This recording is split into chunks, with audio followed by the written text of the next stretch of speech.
Ladies and gentlemen, damas y caballeros, buenos dias. Ladies and gentlemen, good afternoon, but also good morning.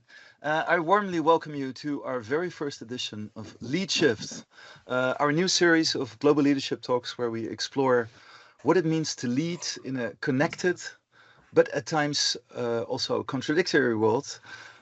Today, we are honored to be joined live from Panama City by Daniel Castell, a wonderful leadership thinker, a best-selling author, corporate mentor, but also a great human being. I also here want to acknowledge Jairo Diaz, a CCBS alumnus, for his kind introduction to Daniel.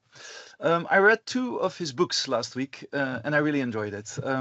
They are published in Spanish, but also in English. Here are three of the Spanish books, but there's also, the Self-Responsibility, a disruptive approach to success in personal and corporate leadership. And for your convenience, I share a QR code to Daniel Felipe Castell's overview page on Amazon. And here you will find the books. And yeah, I can say it was a good investment for myself. And for the price of 3 drinks, I read a very nice ebook, one in Spanish, one in English. And that's the page for these nice books written by Daniel. Daniel Castell is not just an author and a speaker. He is someone who himself has also walked the path of self-responsible leadership. He was a successful executive in the banking sector for 2 decades. And in 2019, he wisely joined us in being true leadership analysts. He writes and he speaks in a way that is deeply rooted in Latin American, Central American values. But I feel that his message resonates beyond borders. And I had the pleasure of already listening to him live, but also recording his TEDx and other things. I'm certain that he will reach you. And therefore, ladies and gentlemen, please join me in welcome our special guest, Daniel Castell. Thank you so much, Professor Sander, for this invitation. To share about a topic that is so passionate for me since I discovered it, and it's leadership. And for me, it's an honor to speak about something that motivates me deeply and I consider so fundamental in both our personal and professional life. And I truly appreciate this opportunity and thank you again. Pleasure. I think the honor is entirely ours. I want to say, audience, today's conversation, it is not a lecture, it is a dialogue. It's a dialogue between you and Daniel Castell. And we give you a chance to reflect and I hope also to grow in your thoughts about how this enacts. Today's theme is transformative leadership for tomorrow's world. And it's not so much about the theory, it's actually about you. And it is the question, what kind of a leader do you want to become? And I feel confident that you can listen and reflect during this session. Daniel, welcome. Let's start Thank you. simple but deep. What to you is leadership, and are leaders born or are leaders made? Well, for me, for my leadership perspective, leadership actually is the ability to guide a person, a group of individuals toward achievement, a common goal. But that is through influence and inspiration. And it's crucial to emphasize these two words because uh, objective can be reached through force. That will be, from my point of view, manipulation, not leadership. And without influence, there's no true leadership. And without inspiration, we are not fully embodying leadership. Leadership is means to be creating opportunity for the growth of individual and businesses and society as whole. Leadership is about caring about others. Whether leaders are born or made, actually is an outgoing debate. And I will simplify it by saying that everything created must be first born. That means that every human being has the potential to become a leader. However, leadership is a significant responsibility that not everybody is willing to take. But if we look leadership on its core, is influence. And we all have that capacity. The key is to develop the leadership skills, and there's no skills of leadership that cannot be learned. So in that end, it's more about desire and development than about whatever someone was born a leader. Thank you.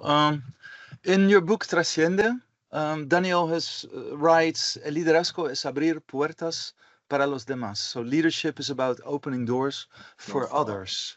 Yeah. Daniel, let me start with that very idea. Is leadership about titles, authority, or has that era ended in your perspective? Well, in my perspective, leadership, okay, even though we have more leadership experts, we have more leadership books, and the society has been evolving toward more people-centered leadership, or even demanding it, authority-based leadership still prevails in some regions, some companies. However, a more human approach to leadership is not a new concept. I remember that I read a book from Dale Carnegie. It was published in 1936. The book name is How to Win Friends and Influence People. And that clearly shows that this idea of being a more human leader is not new. The real question here is why desire people to center their leadership in authority and not in a more human-based leadership. And I frequently speak with people or leaders about so many countries, and I think that it's more easier for people to lead by authority because it demands less from themselves, in the point that when you lead through human leadership, you have to seek more inside of you. You have to build your leadership or relationships. You have to discover more about yourself. And many people think that that makes them look weak, but it's not. Because vulnerability is not weakness. Actually, you have to be real strong to be vulnerable. So that's the way that I see it. I think something okay. So that is the way that I see it at this time, even though that in our mind, books and the experts they focusing more on a human leadership. In some companies on cultures or leadership based on authority is still prevalent, and we have to make change into that. So in again your book Trasciende, you wrote, "No necesitas un título para ser líder, necesitas un propósito." You don't need a title to be a leader, you need a purpose. And when I read your materials or when I listen to your YouTube videos, there is a lot of this purpose, propósito. When in your personal leadership journey did this message become real for you?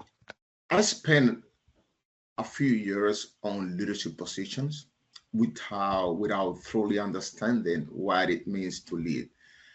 It was only until I started working on discovering my life purpose that when everything became to make sense. I truly fell in love with leadership, not just as a concept, but a way of empowering others and making a real impact. And my journey started in 2013. And since then, I have dedicated over a decade studying and developing leadership skill. Because even though as a manager of a department in a bank, I was having great numbers, I was not fulfilled. And I found out that I was not leading in a proper way because I was leading based on my position, not based about caring about others, not based about making an impact in people's life, in society, in my own life, in my own country.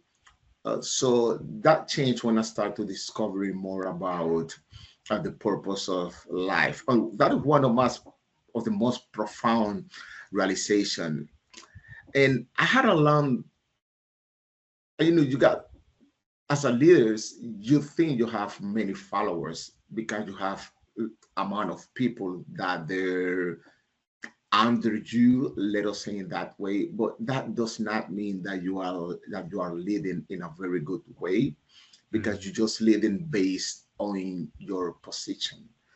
So that's when I found out that, something, you really do not need a position, a title to be a leader, because leadership is influence, like I said before. You just need a purpose. The most of the best leaders in the world, people follow them because they have a vision, they have a purpose of life, they have a dream. And I realized that people do not follow people because they just want to follow people. They follow a dream, they follow a purpose that connect with them. So that's what I said, start saying that, something, you don't need a title to be a leader. You just need a purpose. And from that purpose, you can lead people, you can lead changes, you can lead transformation. In your book, I also read that you say that 4% of people, only 4% discover their purpose. Why is it so low? How can we help them rise it? And what advice can you give the students in our audience here? Because they are starting their careers soon. And what can purpose do for them? And yeah, so could you elaborate on that? The purpose can change your entire view of your life, because you're not basing your life on achievement, on money, on titles. You're basing your life in something bigger than yourself. And I think the percentage is low, because most people, and I did it, to live on autopilot. And like I said before, I was the same until I stopped and thought, wait, I think there is more, not only for me, but I think there's more in me. That's when the ideas, purpose of life gain relevance in me. Years ago, I discovered a tool called Ikigai. It's a Japanese concept that helps define the purposes of life. And I learned this concept because, one of my brother, he's married to, his spouse is from Okinawa, Japan. It's the place where this concept, I believe, originate. So that's where I get in real contact with that concept. So many people get caught up on daily urgency without stopping to question what truly drives them. And there is also a common belief that purpose is something that is unattainable, that you cannot find the purpose of life, but it's not like that. You need to create space for reflections every day, to ask powerful questions to yourself, and develop leadership models that inspire people to discover what really drives you in life. And that drive, it cannot be money, because money is, most of the time, is for you. It's what you want to achieve with that money. It's what you want to do that is greater than yourself. And that only can be about asking questions to yourself, taking time to reflect. And like I said before, what drives you in life that can help others? Because actually, purpose is not about you. Purpose is about others. The students right here, what I'm studying this, how can I take my knowledge, everything that I'm studying, in order to help others to get better? How can I help society? How can I help my family? How can I help people around me to get better by a purpose, with my talents, with my knowledge, with my money, with everything that I have? You have to think greater, in something greater than yourself. Wow.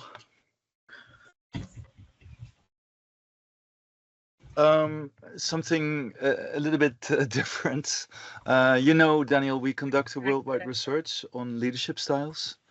And Panama City being a very international place, there are plenty of multicultural teams, even if it's within the Latin American hemisphere. There's still tiny difference between somebody from Rio de Janeiro versus Buenos Aires, and they like to tell each other. We often encounter very different levels of hierarchy, autonomy, empathy, the way feedback is conducted. What are some experience with non-Panamanian managers or leaders, let's say North Americans, and how did self-responsibility clash with cultural expectation? It's a long story, but I'm interested in the leaders, non-Panamanian leaders, and how does that work on the work floor? That is a great question.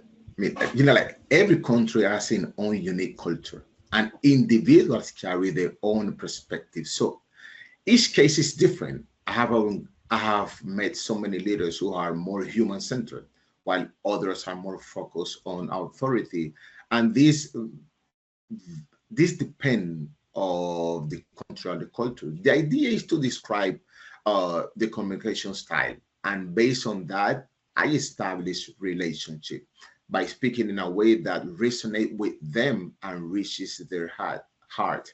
You know, Nelson Mandela have a quote. He said, like, if you speak to a man in a language that he understands, you know, the communication will go to his head. But if you speak to a man is on his own language, the message will go to his heart. Mm. So in that way, self-responsibility, my responsibility is to learn what is necessary to make this connection work. It's about asking questions about your culture, trying to find out what is common in us, understanding, knowing that my communication will be based on you. How can we communicate better? What can I do in order to communicate better and build a relationship? So in my experience, knowing that that's what I take in order to have a better relationship, a better communication with leaders, non-Panamanians. It's about building relationships. Thank you.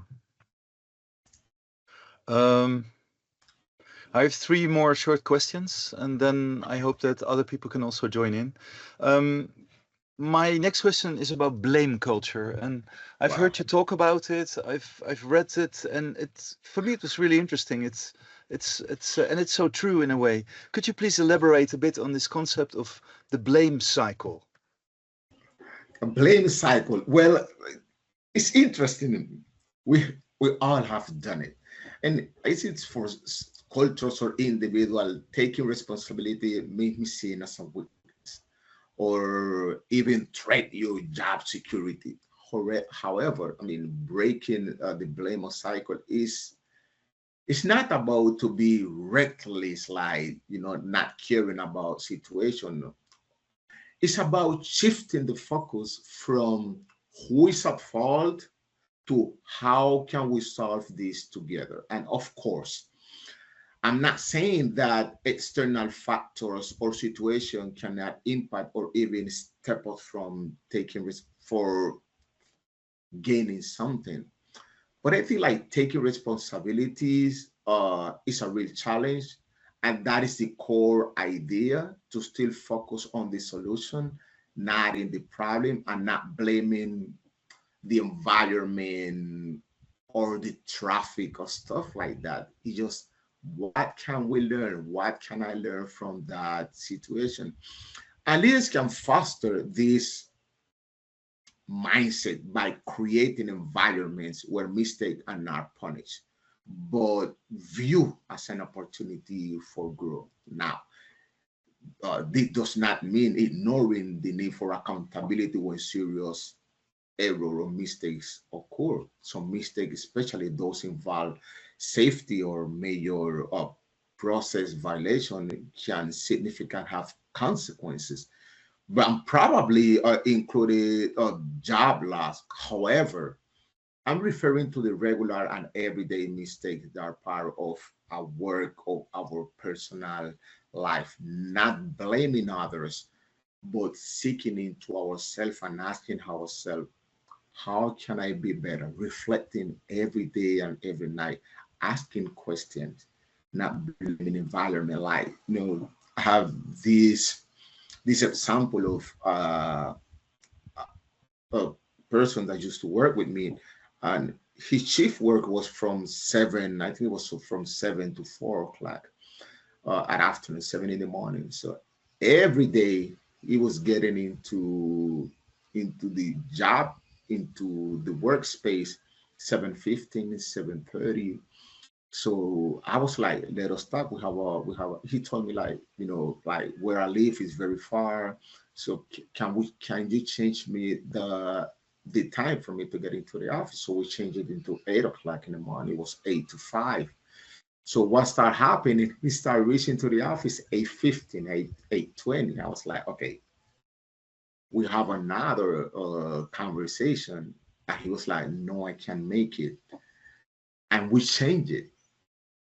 But I changed it because I knew that at the beginning, it was not the traffic, it was something else. And what do you think happens? He started reaching late again, 9:50, 9:20. So that time we have a really serious conversation. And he was blaming everything, but he was not taking, accountability. He was not being responsible.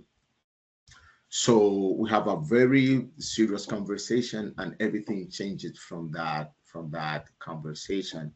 And that conversation was, we have to stop blaming the traffic. We have to start blaming the environment and seek into ourselves and ask ourselves, how can I be better?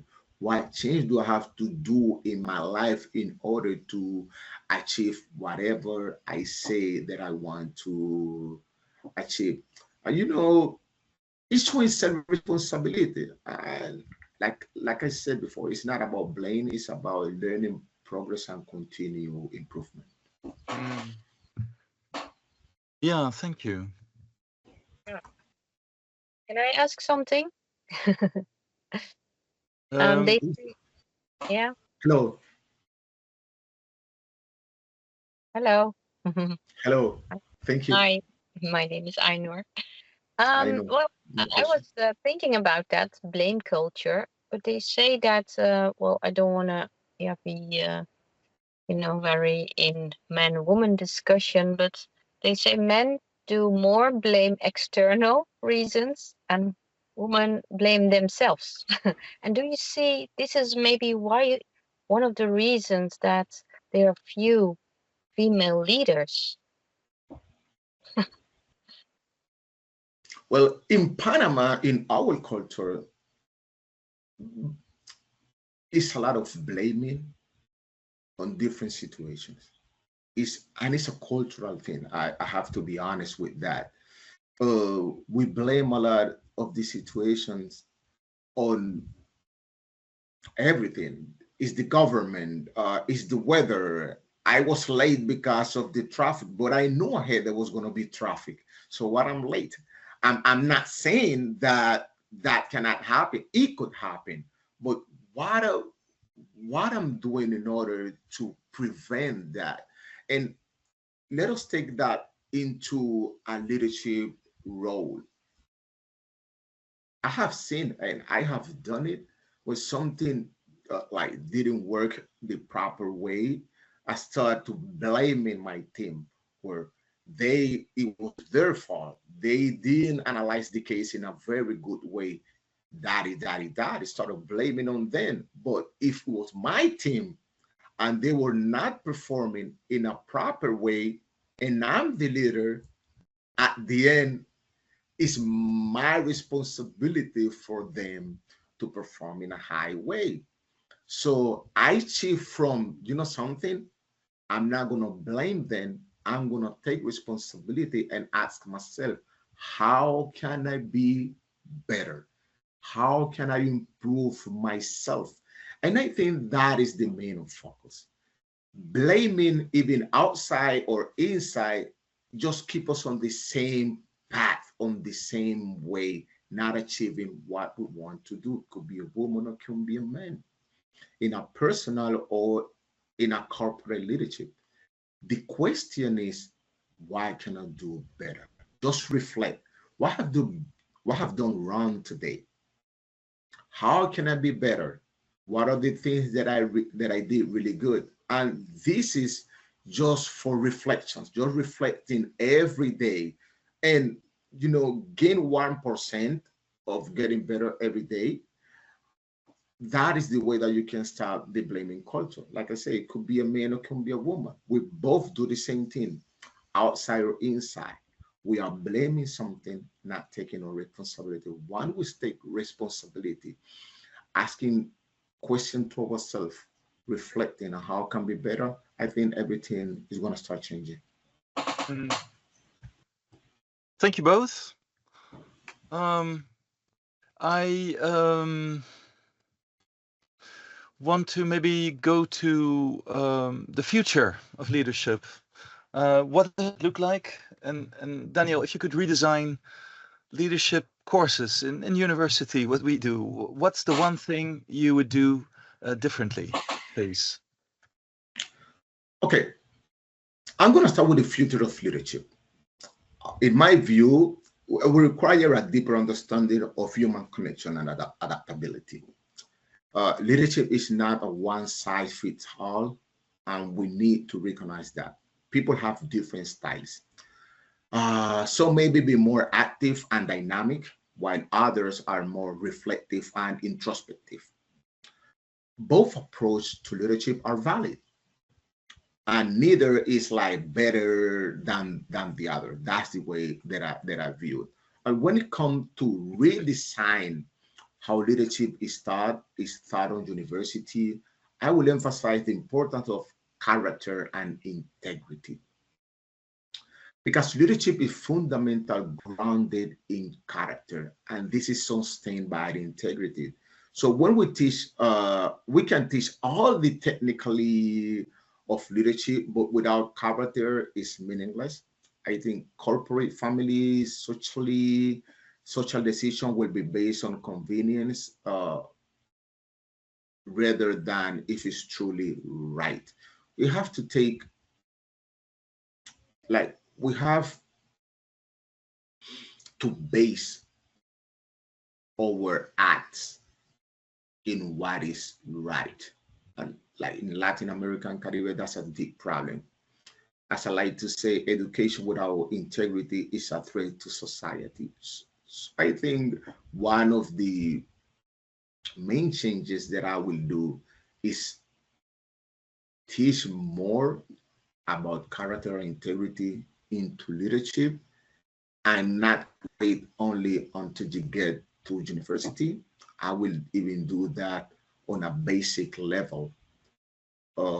Schools, high schools teach about leadership in a complete aspect, because this is not happening. And when people get into the corporate, they get into a leadership position without knowing what true leadership is.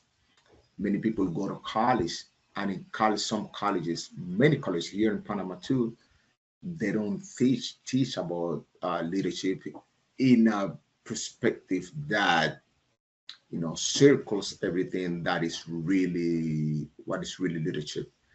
Everything is based in authority, not in inspiring people, motivating people, caring about others, understanding, based on relationship, and basing leadership on character and integrity. That's one of the changes that I think that I will do. I think I asked Daniel a lot of questions and Aynur one, but maybe I feel it's also good to give you a turn now. And I would like to open the floor for questions there, people. You don't need to raise your hand. Just go right ahead, as long as it's not two people at the same time. We have 2 speaking languages. You can do that in English or in Spanish, please. And if you do, kindly introduce yourself shortly and ask your question. Yes, who may I welcome? Xander, just on that point, I think earlier I saw in the chat that Raphael and I think also Jonathan had both raised questions earlier. So perhaps those guys would like to go first if they're still with us. So hi there, Daniel. My name is Raphael. Hi, Raphael. I'm a part-time student. So I also besides that, I work full-time in a working environment. So I was wondering what your vision was, because I totally agree on working out of your purpose. And sometimes in the working environment, you come maybe across colleagues that don't work in their purpose, and they maybe are not aware of it. And from a leadership point of view, you then you mentioned the topics like inspire, empower, and maybe provide some guidance. And how far is it a core task for a leader to motivate colleagues, actually? Because motivation, like I said, it's also a bit of responsibility from themselves, basically. And what is the right balance? Is it like also a responsibility for a leader in your eyes, or not? That is a great question. I mean, motivation is to push people in order for them to get something. I rather say leaders have to inspire others, and it's just putting a seed inside of them for them to see something different in their life, to see more about them. And that is the responsibility of a leader. Create a motivational and inspirational environment. But it's not the responsibility for people to take advantage of what the leader is giving to them. I'm going to put it in this way. You can like inspire people to be more productive, to read more, you give them the tools in order for them to seek more inside of themselves. But there are people that, they probably it's not the time for them. Probably they are not motivated in that moment. It's okay, but it does not mean that a leader does not have to live in a way that inspires others, because people will close their ears to what you say and open their eyes to what you do. So you have to live an inspired life in order to inspire others. You have to live a motivating life in order to motivate others, because people would look at how you live, how you speak, how you treat others, how you achieve whatever you say that you want to achieve, and that inspire others. And that's why your responsibility, as I said, it's not that you have to push people and tell people whatever they have to do, rather than live by example. And that is a great question, because leadership is about your life first. You have to lead by your life, not by your title. So that puts you in that makes you ask yourself, how can I do better in my relationship life, in my economic life, in my studies, in everything in my life, and live an inspired life that will inspire others. Great. Thank you for that. You're welcome, Rafael. Thank you. Nicely said. Thank you. Yeah, I'll go ahead with my question. Just give me 1 second. I have it noted here. Yo también soy de Latinoamérica, de la República Dominicana, más específico. Yo voy a traducir mi pregunta después. I will translate my question after, but I wanted to check because in the second chapter, en el segundo capítulo usted menciona cómo las creencias limitantes tuvieron un impacto negativo en su vida personalmente y que usted dudaba de usted y yo quiero saber qué fue el primer paso práctico que usted tomó para cambiar esos pensamientos limitantes. So now I'm going to translate my questions for the English speakers. So in the second chapter, the author talks about Mr. Daniel. He speaks about how self-limiting beliefs like make it hard for him to achieve his purpose. And I was curious on what were the practical steps he took towards shifting this way of thinking, you know? Okay, thank you, Jonathan. Well, I'm going to answer you with an example that is happening right here. You know, when I was writing Self-Responsibility, Autoresponsabilidad in Spanish, the people that work with me in the book, they was like, well, this book have to be in English also. And I was like, no way, I don't want to have this book in English. And the main purpose is because I was saying to myself, my business English is not very good. I might have people that want to interview me in English. So I was like, I didn't want to do it because I put on myself a self-limited thought. But I was doing it myself. Nobody told me that business English was not good. And I'm like, I was born in Panama. Do really my English have to be like really, really, really good? Or I only have to try to make myself understandable to others? So I was holding myself short because I put that thought on my mind. And that's very important because our life is based on what we think about ourselves and about others, about the environment, about other people. So what I started doing was, how can I make this possible?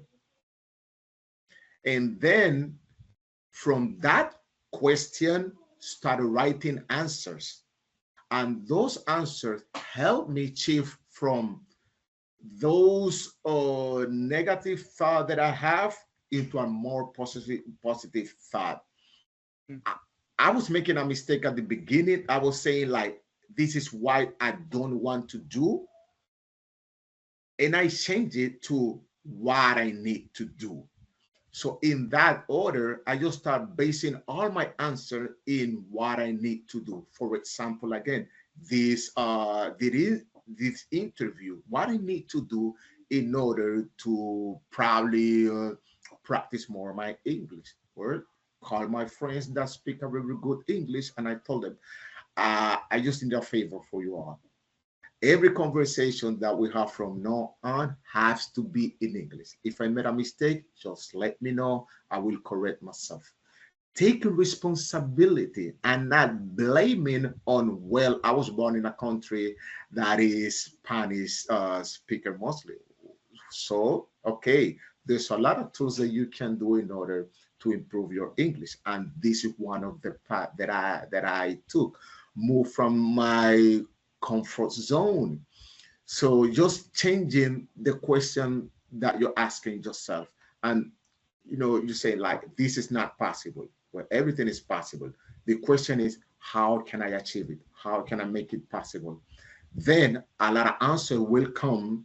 And probably that is calling people, asking people for help, reading more, going more through YouTube videos, whatever you need to do. There is an answer. Like I say in my first book, where there is a will, there is a way. You will always find a way if you really have a will to make it happen. And Jonathan, that is the way that I change it, and that is my recommendation. Okay. So yeah, to summarize, what you recommend is take a more practical, make it a question. How can I make this work? That's what you. That's yeah. Yes. It's paraphrasing it. Okay, then thank you so much. Yeah, I will ask for. I have a second question, but I will ask it later. I will let other ones ask also. Okay. Thank you. Hi, I'm also from Spain, so I think I'll do my question in Spanish and then I'll translate it for everyone. En Trasciende mencionas que muchas personas pierden su propósito con el tiempo. ¿Qué hábitos recomiendas para evitar esto? So I'll translate this so everyone understands. I was just saying that in the book, the author mentions that many people lose their purpose over time. So what habits do you recommend to prevent this? Thank you. Okay, thank you for the question, Victor. What I recommend is to reflect on your purpose in a daily basis, like, diary, your everyday. Ask yourself about what how can I put my purpose into what I'm doing? It's now about, I just discover my purpose and that's it. No, now this is my purpose, is to speak to people, is to help people to achieve something, is to, you know, to put a seed on people's heart in order for them to achieve something. So I'm going to make sure that every interaction that I have with people is based on a purpose. Everything that I do is based on a purpose. Discovering the purpose is something. Now, how can I put that purpose into everything that I do in my life? I'm going to put an example. Like when I discovered my purpose, I started my leadership path based on my purpose. So my purpose was like putting seeds on people's heart in order for them to find something about themselves so they can achieve whatever they say they want to achieve. So everything that I did in my corporate position was based on that, was not based on the goals that I have to achieve. The goals that I have to achieve, I could make it easily, but I just want to, you know, to inspire people further than the office. So I started putting seeds in their heart, asking the question for themselves. What is that you really want to achieve? What is that you said that you want to gain, but haven't been possible for your life? How can you make it possible? How can I help you? How can I be a better person for you? How can I be a better leader for you? Instead of basing everything on the other person. In that way, it's like your purpose will be alive every time, because you put in your purpose in everything that you do in your life. Okay, thank you very much. Welcome. Hi, Daniel. We have a question that's in the chat because our student is driving on the Deutsche Bahn and has bad Wi-Fi. So it's probably, so I'm going to read their question. Yeah, so this question is from Nathan Trost. He says, hi, he's a semi-part-time student. He's currently on the Deutsche Bahn, as I said. And he wants to ask you, is a good leader always able to succeed regardless of the situation? How much does a leader's purpose need to be established to justify the effort of working with a team whose values are significantly different? It's a big question, so bear with me. In other words, are there limits to adaptation, or can strong leadership always overcome any cultural or value-based differences? I hope you were still paying attention to the road, Nathan, whilst you were writing that question. But yeah, I think that's the general sense of the question. The Deutsche Bahn would be a train. Oh, is it? Oh, okay. Yeah. Sorry. There's my lack of cultural knowledge. Well, Autobahn, sorry. It's like, it's not that, you know, you could be a good leader and probably not succeed in changing the culture. When the culture have many different situation agents that, you know, can make the culture into a certain ways, but that is not the way you measure leadership. You measure leadership actually in the heart of people, not in the success of changing a culture in such a period of time. Because you can be a great leader if for so many reasons the culture will remain the same of the company, because it's the culture of the company. So main focus as a leader has to be, how can I use my knowledge, my power, my influence in order to inspire people, because culture cannot be changed if people do not change. So many times we try to change the course of a country, the course of society, the course of a company without we changing ourselves. So as a leader, the main focus is to work on people, on their values, on their purpose, inspire them on whatever they want to gain. And from that on, hopefully the culture of a company will change. And we have so many examples of great leaders. They have changed the culture of the company, basing their leadership on the people. So, like, it's not about you're not having success because probably the numbers, because you haven't changed the culture in a certain way. Is the leadership success is not measured in that way. But once you touch people's heart, once you put yourself like people first, then the culture will change. We have to change the way of the pyramid is put. Yeah. Put it upside down. Put people first, and when you put people first, everything will change with time. Because actually, it takes time, and it takes time because we're talking about people, and everything comes from a different background, different experience. Not everything have the same experience, the same problem.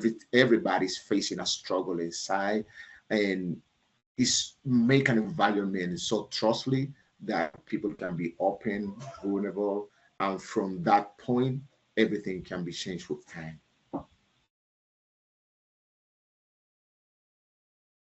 Thank you, Daniel. You're welcome. Hope that answers your question, Nathan. I've communicated with you on WhatsApp. It will be recorded, and Nathan, yes, you're welcome. I actually have a question, Daniel, if you don't mind. No, no problem. Come on. Lovely. So first, thanks for sharing your knowledge and expertise today. I'm sure it's been really, really, well, it's been instructive for me, and hopefully I'm sure our students feel exactly the same way. So thank you for giving up your time and sharing that with us. I heard you mention earlier that it's important for leaders to try and foster a mindset amongst their employees that it's okay to make mistakes, and that actually what's important is how you learn from them. And yesterday I was reading a short piece, I think on Forbes, with the Snapchat CEO. And he was saying that he had a specific strategy where on the first day that a new employee starts, rather than showing them around the organization, he gets them to immediately do a short presentation to pitch a creative idea. And the whole point of it is to have them fail right from the very beginning to show how important that is in the organization. And I wondered if you had any other practical strategies of your own to help foster that mindset amongst employees that it's okay to make mistakes, it's okay to fail. I think that is putting that in a daily communication. Make them feel that even though if you made a mistake, it's because you're doing something. If somebody does not make a mistake, believe me, they're not doing something. They're not putting the effort. They're just not working. There's no way me and you have made mistakes, and we're still here. I'm not saying, like I said before, I'm not saying that there's some mistake that, or I'm not saying that you don't have to take mistake as a situation like, okay, what can we learn from that? I'm saying that let us foster the mind that it's okay if you made a mistake. It's what can we learn from this? How can I do better? Because everything is improvement. Nothing is perfect, but everything is constantly improvement. Because if we don't do that, we are going to have a culture that is not improving, that is not innovating. We want innovation, but we don't want mistake. It just cannot be possible. In order to make innovation worthy, mistakes will come along with that. So develop a culture that is really trustworthy, and that people can make mistakes and have this brainstorming question: how can we get better with this? How can we avoid these mistakes? And from that on, keep going. Now, if the mistake is because your lack of responsibility on procedure, that is another issue, because there's a established procedure that you have to follow. You did not follow the procedure, and the mistake was made. I don't call that a mistake. That was a decision that you made. That's something different. I was in charge of the security department, credit card security department. And there are procedures that will have to be made in order for you to have a better analysis of a customer situation in order for the customer not to lose money. Well, they have people that they didn't follow those procedures. And the cause of that was customer losing money. Where that's another situation. They took the decision, even knowing that what was the responsible approach to the procedure, and they didn't do it. That's another issue. I don't call that a mistake. You can call it a mistake. You can say that was a mistake. For me, it's a decision because you knew what you're supposed to do and you didn't do it. But in an innovation environment, in an environment where people come with ideas or try to make a department better, try to make a procedure better, you will find out mistakes. And, just foster that mind that mistakes are okay when you can learn from that and just get better every day. And people will feel more comfortable, more confidence to bring ideas, to bring more and better ideas, knowing that, in this environment, I can grow because my, whatever I say is really heard, and they don't punish if I made a mistake. Excellent. Thank you, Daniel. Thank you very much. Yeah. I wanted to suggest, because we have been you're squeezing Daniel's brain for over an hour now, and it's still early in the morning there. I was maybe a few last questions, but perhaps not too many last questions, if I may suggest. Yes, I do have like a last question. So this question is related to my thesis, because I'm writing a thesis on how leadership, like programs to make leaders better, can improve like retention in some work environments. And I have noticed that, like, my client in this case, I have noticed that their leadership style is like based on like on another culture that is not from the Netherlands, and it's having a negative impact on the retention numbers of the company. So how can I, as a junior HR, like bring this, like give like a recommendation to the leadership, to adapt their leadership style, to something more convenient for at least the Dutch brand, the Dutch headquarters they have, I hope the question is clear. If you need any clarification, please let me know. I was going to ask her, his style of leadership is causing a high rotation?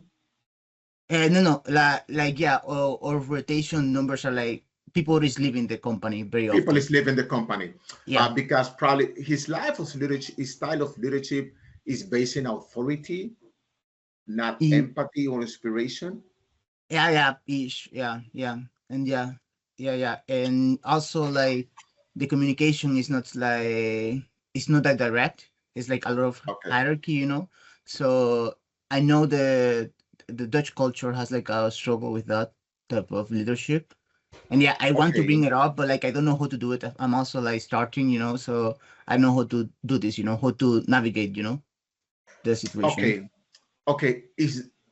First of all, we usually say that is a Dutch culture, the Latin American culture, which is true in some way, but it's also the lack of knowledge of real leadership, and that is a personal issue. The willingness to change into a different leadership style, which is not based on authority and is based on people, based on human. But what is happening is that in this case, people have great numbers in their goals from the company perspective. And they gaining those numbers and goals regardless of what happened to people. Because like you get rewarded in companies because of your goal achievement. The basic question is how these goals are being achieved. And in many cases, these goals are achieved with a high rotation of people, because people leave in the company because they are not led in a proper way. So my recommendation for you is, how can you influence the people on top? There's a way that you can speak more about through leadership. There is a website that you can write more about through leadership. If there is a way that you can communicate with this high hierarchy and tell them what is happening with this style of leadership and how can they adapt their style of leadership. If there is not a way that you can do that, I mean, it's not going to be possible, because it's what is happening normally in companies. Like I said before, leaders or managers being rewarded for their goals not because of how they achieve these goals. I don't know if there's a human resource that is, measuring this, because have to be a human resource that's measuring this. Like, okay, we have this leader is gaining, like, he's achieving all these goals, but with a high rotation. What is happening? Why the high rotation is happening in this department with this leader? And they will find out that the style of leadership is not good for the company in the future. So I don't know if there is a way that you can influence that person, or in a certain way you can speak or write more about a better style of leadership, more human based. And that is a question for you at the end. Is there a way that you can influence that person particularly, or the environment? Yes. Thank you so much, Daniel. Welcome. Then, ladies and gentlemen, I feel the moment has now come to slowly close today's session of LeadShift. I hope to post a YouTube link with the video registration once I'll be ready editing. I would like to leave you with one final thought drawn from Daniel's books. Leadership isn't just about reaching goals, it's about how we reach them and who we become along the way. Please join me in thanking Daniel Castell for his powerful address today. Yay. Thank you, Professor Sanders, for the invitation. Thank you. Thank you. Daniel. Thank you very so much. Have a lovely day. Thank you. Same. Thank you. Thank you. Bye-bye. Have a good day. Have a good day. Bye. Have a good day, Daniel. Same. Hasta luego. Thank you for the invitation. Bye. Hasta luego. Hasta luego.